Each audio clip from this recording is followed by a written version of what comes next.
எந்த ஒரு பரிகாரம் எடுத்தாலும் இந்த திங்கட்கிழமை அன்று நம்ம பரிகாரம் பண்ணணும்.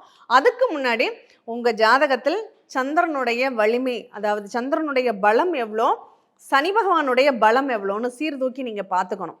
அதுல சந்திரன் உங்களுக்கு பலமாக இருந்தால் திங்கட்கிழமை அன்னைக்கு நீங்க பரிகாரத்தை தேர்ந்தெடுத்துக்கோங்க. சனி பகவான் பலமாக இருந்ததுன்னா சனிக்கிழமை அன்று பரிகாரத்தை நீங்க செலக்ட் பண்ணிக்கோங்க. அம்மன் கோவில்ல இருக்கக்கூடிய கால பைரவரை அர்ச்சனை செய்து 8 சனிக்கிழமைகள் அல்லது 11 திங்கட்கிழமைகள் நீங்க வழிபாடு பண்ணிக்கிட்டு வர்றீங்க. எந்த கிரகம் அதிகமா வேல்யூவோட இருக்குன்னு பார்த்து அந்த கிரக பலத்தை நீங்க அதிகப்படுத்துவதற்கான ஒரு நிகழ்வை நீங்க உருவாக்கிக்கணும். அப்போ எந்த கிரகம் நமக்கு சப்போர்ட் பண்ணும் அப்படிங்கிறத புரிஞ்சு நீங்க திங்கட்கிழமை அன்று அம்மன் கோவிலில் உள்ள கால பைரவருக்கு தீபம் போட்டு வழிபாடு பண்றீங்க.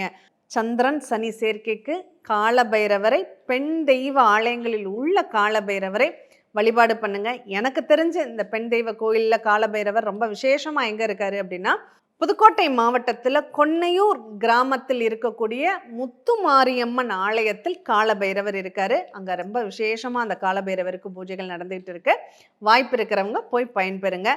இந்த சனிச்சந்திரன் சேர்க்கை நிவர்த்தியாகி எல்லாரும் சந்தோஷமான மனநிலையோட இருக்கணும்னு அந்த அம்மன் ஆலயத்தில் உள்ள கால பைரவரை வணங்கி விரும்பி வேண்டிக்கிறோம்.